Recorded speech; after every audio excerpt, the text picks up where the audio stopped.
斗罗大陆动画第2部《绝世唐门》第72集已经更新了，霍雨浩和王冬儿在冰火两仪演的冒险基本结束了，顺利通关了。而霍雨浩成功实现了灵眸2次觉醒，还得到了唐三的传承秘籍。最重要的是，王秋儿采摘仙草救霍雨浩的名场面也给还原出来了。同时，王冬儿成功苏醒了，请家人们点赞视频、订阅频道，我们内容继续看下去。霍雨浩和王秋儿联手，都打不过烈火性交书召唤出来的火女。不过好在霍雨浩有魂灵雪女，只见雪女吸收了大量的极致冰泉，成功让雪帝现实回归。仅仅是用了一个大招，就击碎火女，让烈火性交书乖乖认输。随后，霍雨浩也是成功见到了幽香绮罗仙品，他才是冰火两仪眼中众多仙草的掌控者。要想从幽香绮罗仙品手中找到相思断肠红，就必须接受考验。而霍雨浩也是不顾药草是否有毒，当场就吞下了。好在幽香绮罗仙品拿出的是忘川秋露水，正好适合霍雨浩的本体武魂灵眸，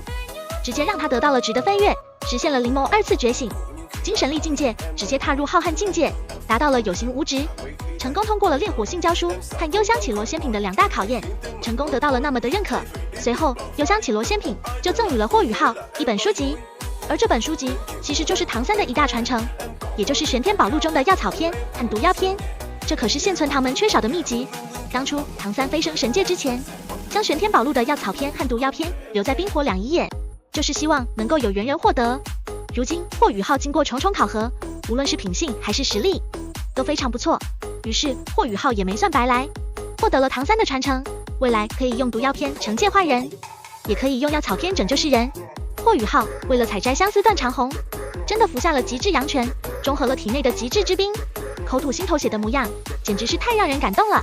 只是霍雨浩身受重伤，5脏6腑全都被烧毁了，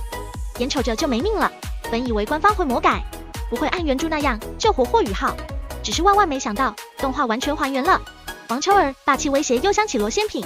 得知了救活霍雨浩的办法。尽管官方没有打造王秋儿采摘第2株相思断肠红的画面，但是无论是台词亦或者第2株相思断肠红的现身，